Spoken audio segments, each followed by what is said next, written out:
자, 오늘 말씀의 제목은요, 예수님의 최후 명령과 약속이라는 말씀입니다.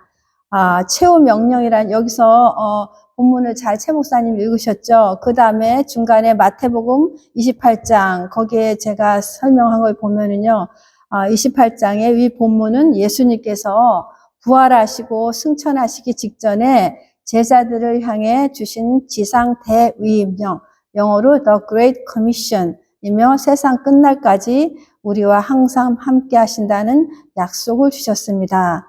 오늘날 예수 그리스도의 부활하심을 믿고 또 재림을 소망하며 믿는 성도들이 최우선적으로 수행해야 할 사명인 것입니다. 이것이 예수님이 오늘 말씀하신 최후의 명령과 약속이라는 말씀을 더 자세히 나누겠습니다.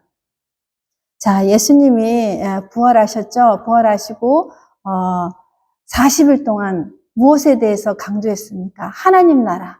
하나님 나라에서 3년 반 동안 제자들을 동고동락하며 가르치신 후에 십자가에 돌아가시고 예언하신 대로 십자가에 돌아가시고 또 부활하시고 승천하시기 전에 이 말씀을 마지막으로 제자들에게 거기에 함께한 500여 명에게 또 당부의 말씀을 하신 것입니다. 이것은 명령입니다. 계명이 있습니다. 또 마태복음에 계명이 있습니다. 최고의 The Greatest Commandment하고 Greatest Commission하고 좀 달라요. 명령은 절대 순종, 절대 책임, 절대 의무적인 것입니다. 그러나 계명은 우리의 연약함을 해서 지킬 수도 있고 안 지킬 수도 있는 것입니다. 어떻게 계명을 주셨냐? 너희는 마음을 다하고 목숨을 다하고 뜻을 다하여 너희 주 하나님을 사랑하라. 두 번째 계명은 내 이웃을 내 자신과 같이 사랑하라. 이것이 예수님이 저에게 주신 최고의 율법적인 지켜야 할 계명입니다. 그러나 여기서는 최후의 명령, 모든 족속으로 첫째 하늘과 땅의 권세를 가지신 예수님께서 우리에게 주신 명령입니다. 그냥 가라. 너희는 가서 그냥 가는 게 아니라 예수 생명, 예수 권세, 예수 능력, 이 이음을 받아서 권세를 받아서 가는 것입니다. 우리 갑니다. 쇼핑도 갑니다. 또 직장도 갑니다.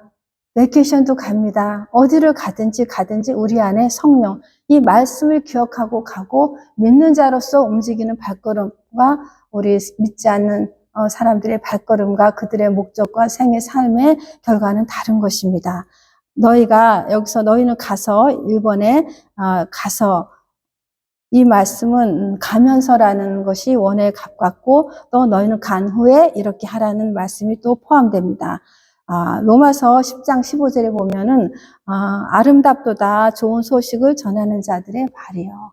우리의 발이 어디에 가느냐에 따라서 아름다운 발걸음인지 마귀가 유혹하는 멸망의 발걸음인지 우리 믿는 사람은 이 말씀을 통해서 충분히 분별할 수 있는 능력을 키워야 합니다.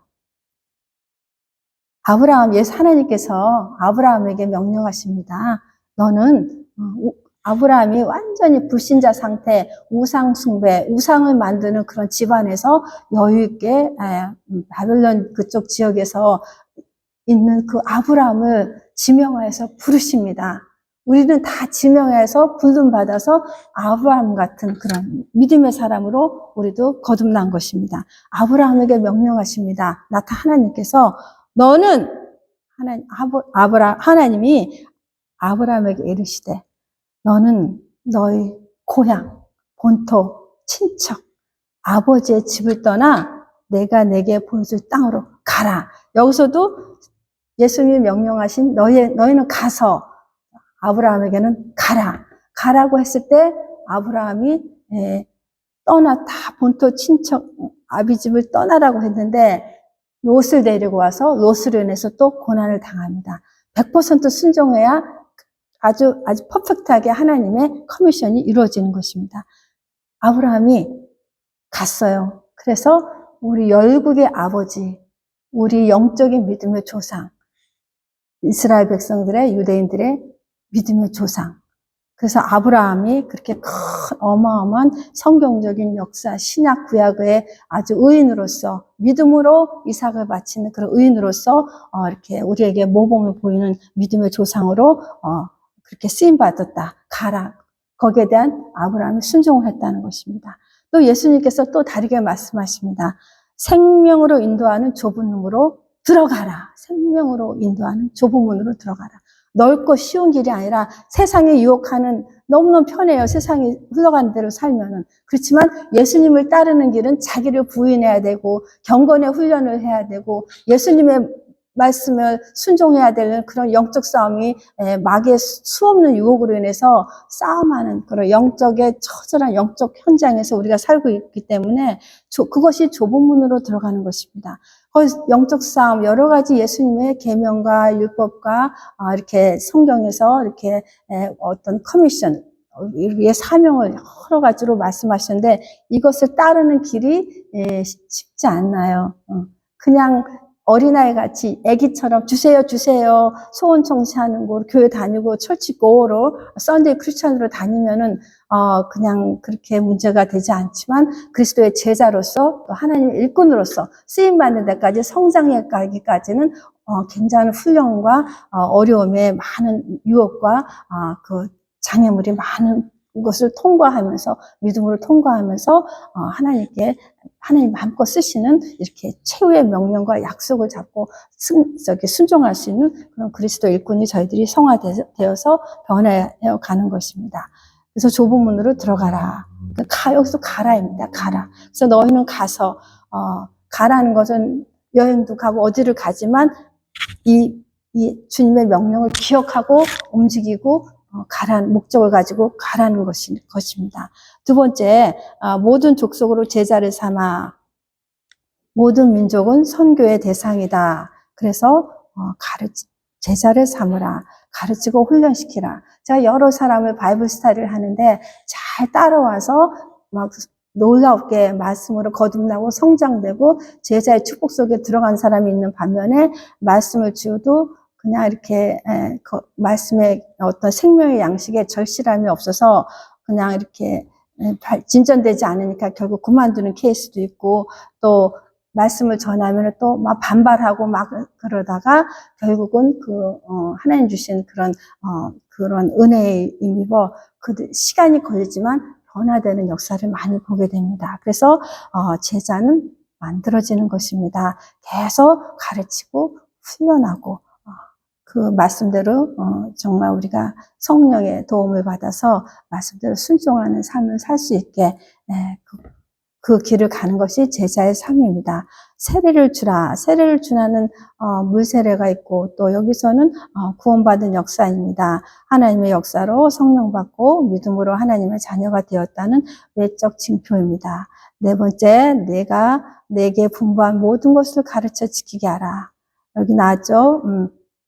예수 믿는 성도로서 가르친 것을 실천하도록 양육한다. 복음에 합당한 삶을 살라. 사도 바울은 복음을 복되고 기쁜 소식, 이것이 복음입니다. 전한 후에 계속해서 서신서를 통해 복음을 가르치고 살피며 권면하였다.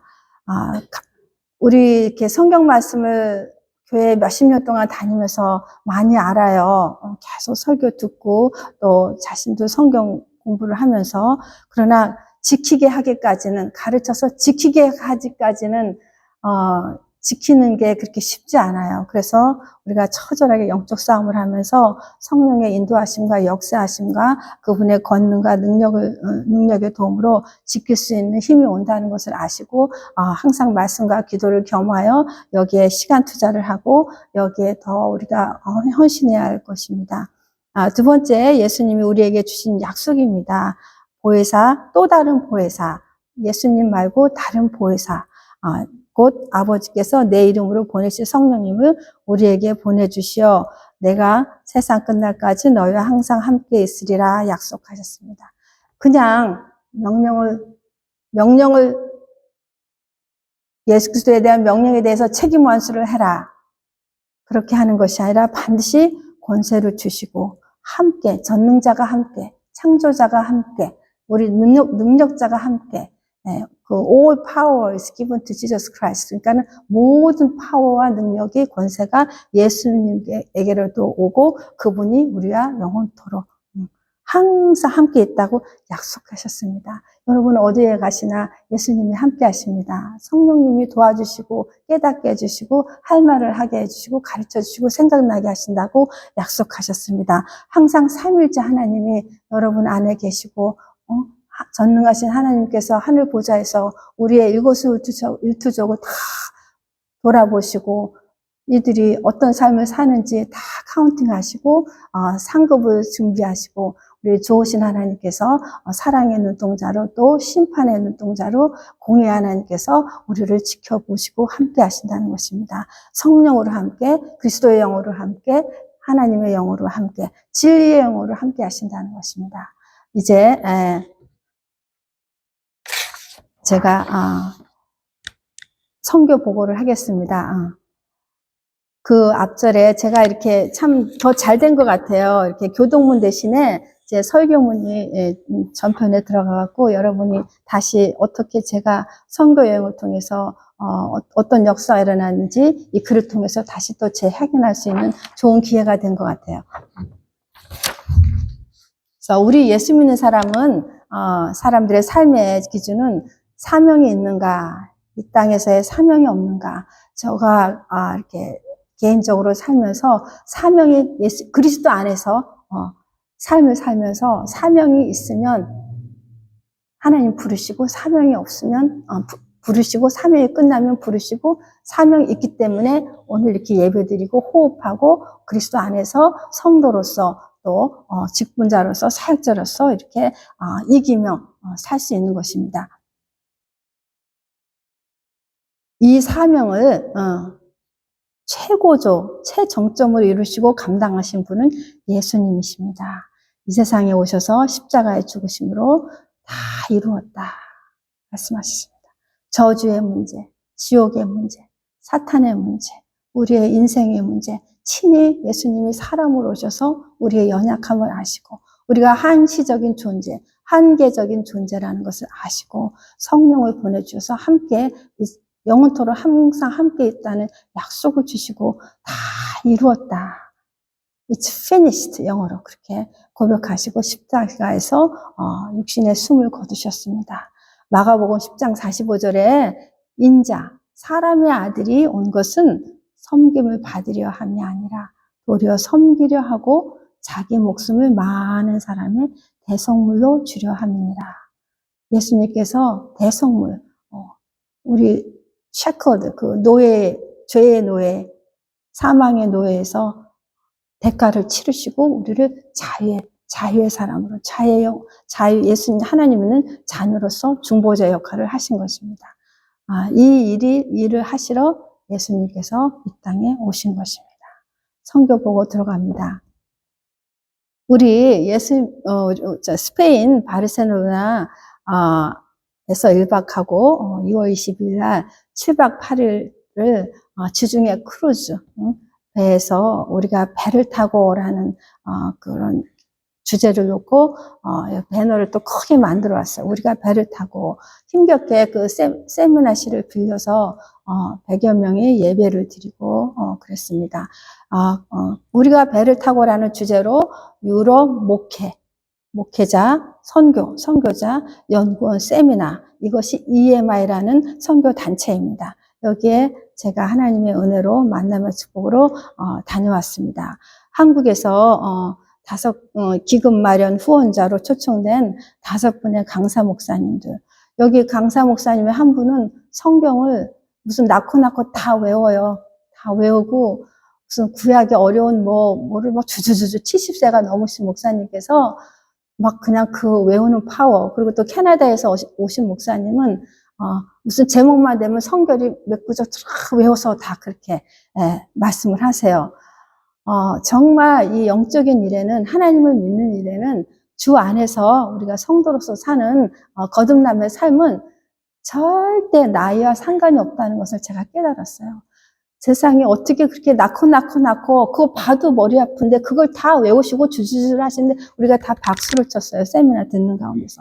그럼 그분은 이제 하루에 15시간을 책상에 앉아서 성경을 연구하고 또 연구하고 해서 쉽게 성경을 볼 수 있는 그런 성경을 다시 또 재편성해서 성경을 만들었습니다. 아마 우리도 이제 구입하면은 쉽게 1년에 몇 독씩 할 수 있도록 어떤 질문에도 대답할 수 있게 이렇게 다 편집을 해서 성경을 대피를 하셨습니다. 그런 목사님도 계셨었고, 또 한국에서 다 대형교회에 계신 목사님들이 초청됐습니다. 한 분은 코로나에 걸려서 폐가 다 이렇게 사진을 보여주더라고, 이렇게. 근데 폐가 하얘요. 그리고 30일 동안 무호흡증으로, 이제 기계를 의지해서 30일 동안 무호흡증으로 호흡이 안 돼서 거의 죽은 상태죠. 그러다가 나머지 열흘 동안 병원에서 40일 동안 있는 가운데 열흘 동안은 좀 까만 그런 자국이 보여. 하얀 게 없어져서. 기적적으로 살아나시고, 암에서 걸려서도 항암 치료 안 하고, 어차피 머리 빠져서 항암 치료하다가 나이 먹어서 죽느니, 그냥 치료 안 받고 했는데 그 암이 나았습니다. 그리고 그 코로나 시대 때 그 험난한 그 정부의 핍박 가운데서 유일하게 이 목사님은 생명 걸고 예배를 지켰습니다. 다 교회가 고소당하고 고발당하고 시청에서 계속 나와갖고 폐쇄시키려고 예배를 금지하는 그런 상황에서 방호복을 입고 교인이 이렇게 하나씩 제가 눈물이 나더라고요. 방호복을 입고 여러분 유튜브 보면 나와요. 심화보 목사님. 방호복을 입고 그 큰 게 하나씩 해서 다 무장하고 어떤 결격사항도 정부가 요구하는 거에 어떻게 이유를 댈 수 없게 다 무장해서 생명 걸고 예배를 드리는 거를 간증을 하시더라고요. 그래서 예배가 얼마나 소중한지, 그러니까 하나님께서 또 어떻게 또 다리를 다치셔서 이렇게 휠체어를 다니면서 이렇게 또 선교여행을 하셨지만 그런 가운데 또 봉사자가 계속 휠체어 밀어주면서 귀향지에서 또 섬기고 모든 그 하나님의 사람의 그 아름다운 모습, 하나님 살아계신 증거, 매 순간 매일 그것을 보는 것을 저는 그 자체가 정말 한마디로 하나님은 살아계시구나. 어쩌다 내가 구원받아서 이렇게 쓰임받고 또 직분받아서 이 선교사들이 이렇게 귀한 분들을, 목회자들을 만나게 되었는가. 너무 감격스러운 그런 여행이었습니다. 그리고 여기 나왔지만은 그 목사님, 유럽에서 유럽 여러 나라에서 사역하시는 목사님, 사모님, 선교사님 네 분들 53명.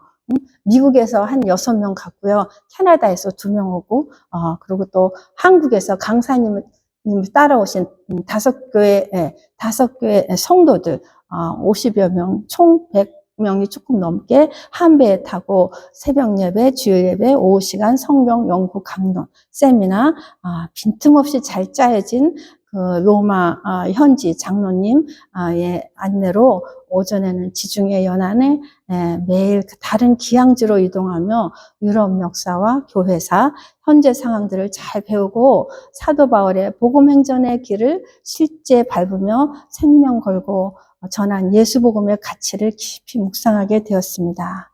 예수님의 최후 지상 명령에 순종하여 사명을 최선을 다해 감당하는 그런 목회자님, 선교사님, 사역자들과의 만남, 그들의 입에서 나오는 살아 역사하신 하나님의 사랑과 전능하심의 끝없는 간증들, 평생 잊지 못할 도전이 되고 결단하며 아주 영적인 추억을 만들어 온 귀한 축복의 시간이었습니다.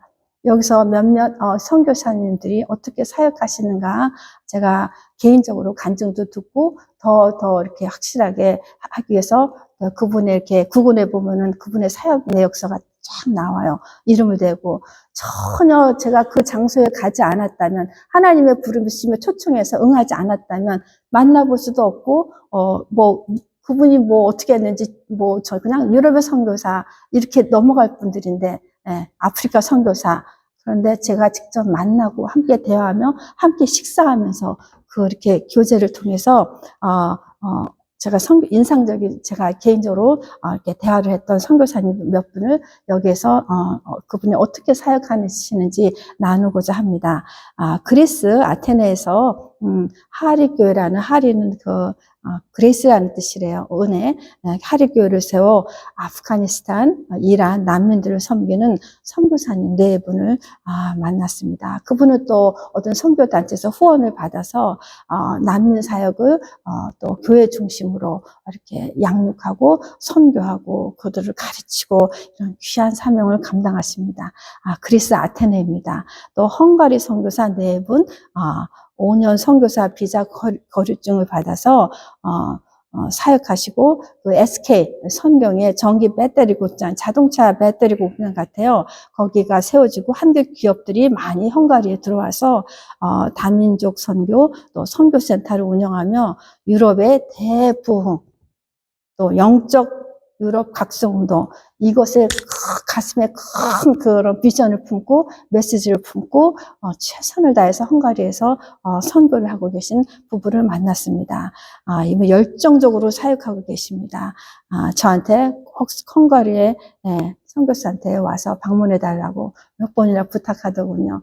이분이 선교센터가 어떻게 세워졌느냐, 한국에 가서 25번의 강연을 하고 기금을 마련하고 또 어느 분이 또 갑자기 빌딩을 팔아서 이렇게 도네이션, 헌금을 해서 기적적으로 이렇게 헝가리에 선교센터가 얼마나 중요한지, 많은 선교사님들이 와서 머무를 곳이 있고 양육받을 수 있고 쉴 곳이 있고 그것을 거점으로 해서 또 그것을 기지로 해서 마음껏 전도 선교할 수 있는 그런 기지를 마련하는 선교센터에 거기에 한국 선교사님 부부가 쓰임받은 것입니다. 또 인터넷에, 이거는 제가 거기 오시지 않는 분인데 노숙자 사역을 하는, 헝가리에서 노숙자 사역을 하는 김은구 서영희 선교사, 이분은 그냥 말씀 그대로 예수님의 그렇게 그 줄인 자에게 내 양식을 나눠주며 유리하는 빈민을 집에 들이며 헐벗은 자를 보면 입히라 말씀을 깨닫고 그대로 아내와 남편과 선교사님 2분이서 말씀 그대로 금식하면서, 겨울에 추워도 자기 잠바를 벗어주니까 어떻게 그것이 목격되었어요. 중국 사람이 80벌 몇백 벌에서 그 소음 있는 그 외투를 도네이션하는 그런 역사가 일어나고, 이분들이 한국에서 양육했던 그리스도의 제자가, 헝가리에서 양육했던 제자가 어떻게 한국의 아나운서로 방송에 취직돼서 어마어마한 돈을 또 이들에게 헌금을 내주시고, 정말 하나님 나라의 물질은 하나님이 다 경제적으로 움직이신다는 거. 이분들이 그냥 이 말씀 최후의 명령, 너희는 가라. 모든 족속으로 제자를 삼으라. 세례를 주라. 내가 내게 분부한 모든 것을 가르쳐 지키게 하라. 이 최후 명령에 순종하여서.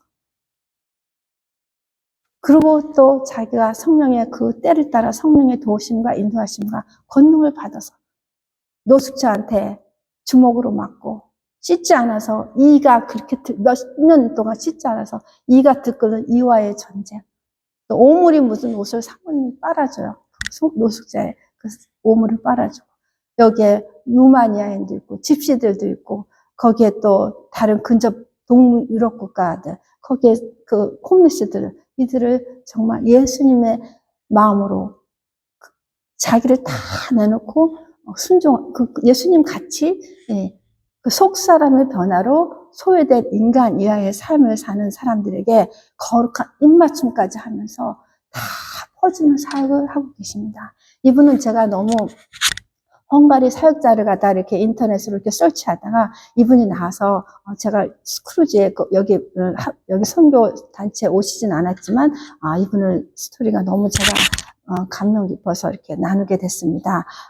또 한 분은 영국의 이중환 선교사라는 분입니다. 저하고 테이블에서 식사하고 같은 사모님하고 이렇게 교제를 나눴던 선교사님인데, 이분은 아주 엘리트 목사님이세요.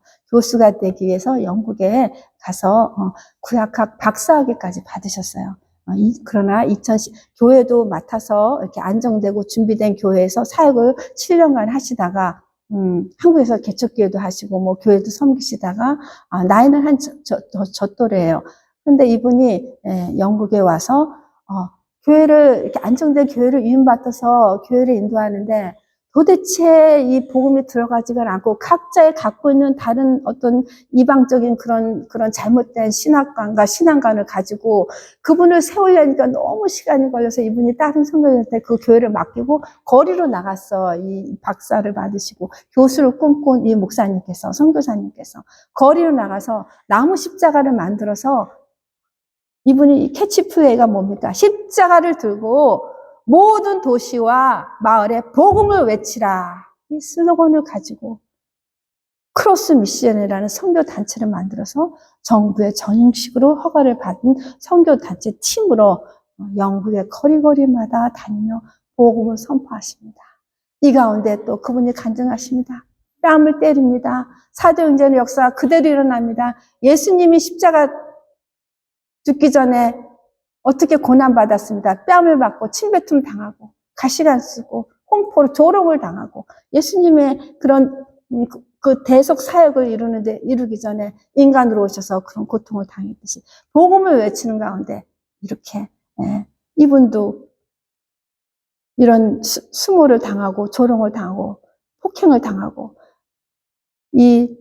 여기서 또 욕하고 침뱉고 밀치고 소리 지르고 성경을 발로 차고 남의 십자가를 던지고 경찰에 신고하고 이거는 이미 이렇게 고난을 받으면서 이분이 어떤 선교의 전략을 갖고 하는 것입니다. 그냥 거리에 나가서 예수를 믿어라, 예수를 믿어라 그렇게 살지만 반드시 이분들은 선교하거나 목회를 하거나 전략이 확실히 구체적으로 채워져서 전략대로 전체 영국 복음화, 유럽 복음화를 위해서 세계 복음화까지 위해서 이분들이 이 선교단체가 30년을 같이 모이면서 1년에 한 번씩 이렇게 모이면서 세미나를 해서 구심점을 가지고 각자 처한 사역지에서 이렇게 목숨 걸고 사역을 하시는 겁니다. 영국은 이미 셀 수 없는 몇천 개, 2018년도에 9천 개였으니까 지금은 이제 만 몇 개 이상으로 이제 교회가 문을 닫고 영국은 이미 몇 프로, 10%도 안 되는 인구가 크리스찬이고 나머지는 영국은 이미 영적으로 간음을 했어요. 영적으로 더 이상 이제 화려한 그 기독교의 찬란한 역사가 그런 위대한 선교사를 배출하고 존 클리프 유명한 부흥사를 배출한 이런 나라가 더 이상 아니고 지금 오히려 선교 수출국에서 선교 수입국 대한민국의 선교사, 목사님들이 영국에서 24명이 왔습니다. 그분들이 가서 이렇게 전략을 가지고, 또 목회는 또 안정적으로 목회하시는 분도 있고, 또 캠브리지 대학 그쪽에서 진짜 엘리트만 모이는 그 대학 주변에서 아주 그냥 엘리트적으로 그들에 맞게 교회를 안정적으로 하시는 그런 목회자님, 사모님도 계시고, 그리고 지금 영국의 실정은 브렉시트로 경제적으로 다운해서 굉장히 더 어려워지고 열악한 상태가 된 그런 상태고 이미 여러분들 아시다시피 교회가 이슬람 사원으로 바뀌고 술집, 식당, 사무실, 주택, 사교장 변하고 교회가 그만큼 중요한 거예요. 제가 이번에 선교단체에서 깨달은 것은 교회가 이렇게 문제니까 교회가 참 그래서 이렇게 세상이 이렇게 됐다. 그렇게 생각했는데 교회가 너무너무 중요하다는 것을 깨달았습니다. 교회가 있어야 성도가 모여서 그 힘을 가지고 물질을 통해서 기도를 통해서 선교를 해서 복음을 예수님의 최후 지상 명령을 책임을 그 위임령을 마땅히 실천하고 행할 수 있는 그런 자생력을 가지는 것입니다.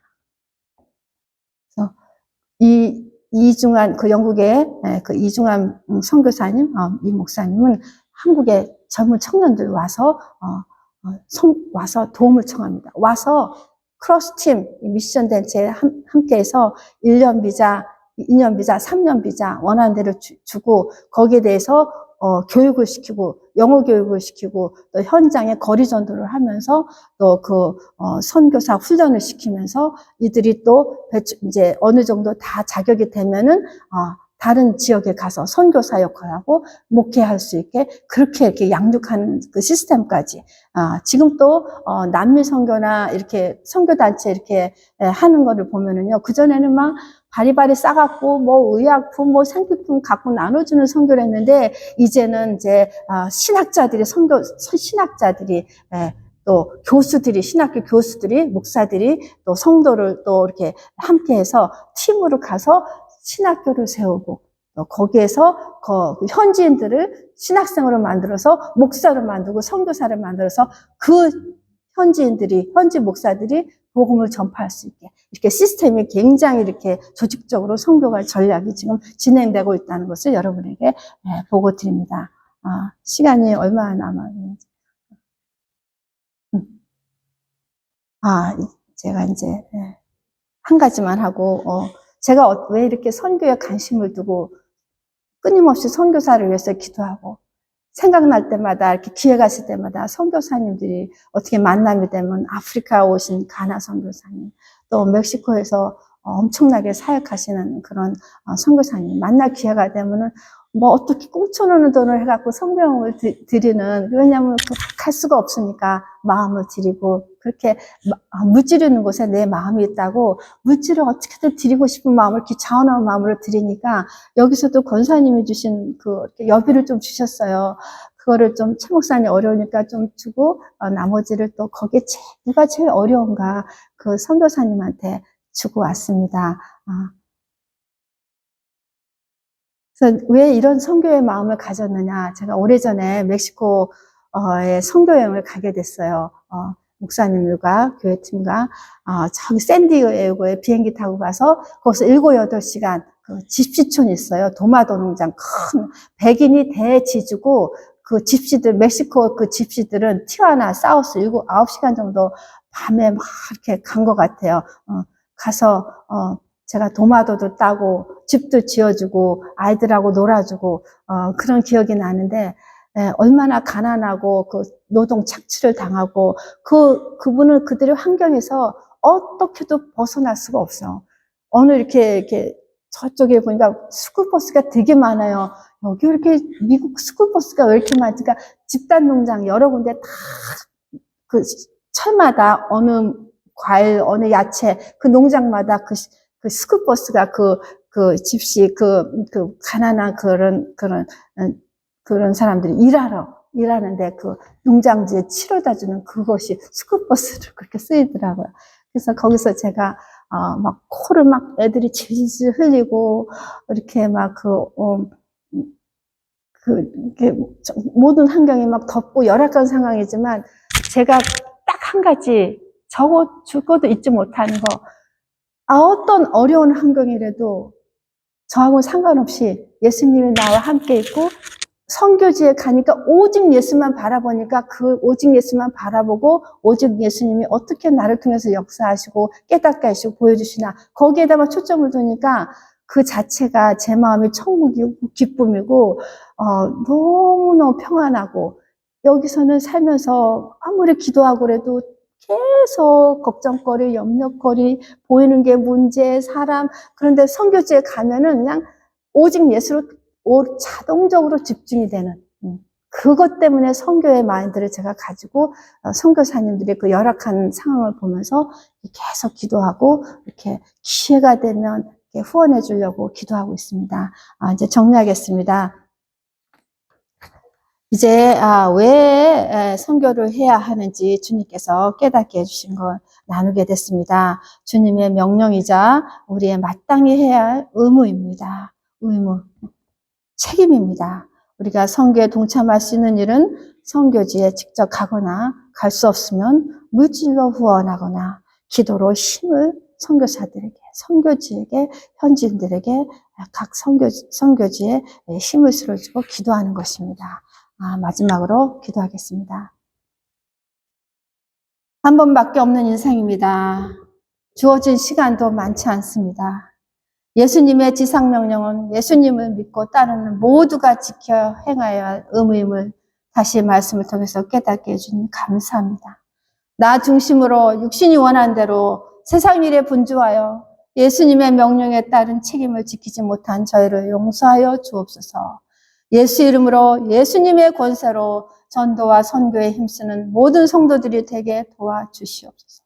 선교하러 갈 수 없을지라도 각자의 위치에서 기도로 물질로 동참하는 저희들이 되게 하옵소서. 그리하여 추수하는 마지막 때 추수하는 일꾼으로 다 쓰임받게 도와주시옵소서. 보라, 우리 발길이 가는 곳마다 예수님을 자랑하게 하옵소서. 복음을 전하게 하여 주시옵소서. 복음 받을 자를 저에게 붙여 주시옵소서. 예수님만 자랑하고 예수님만 사랑하는 저희들 되게 하여 주시옵소서. 그 받은 사랑으로 나누어 주는 자가 되게 하여 주시옵소서. 감사드리며 예수님의 이름으로 기도드렸사옵나이다. 아멘.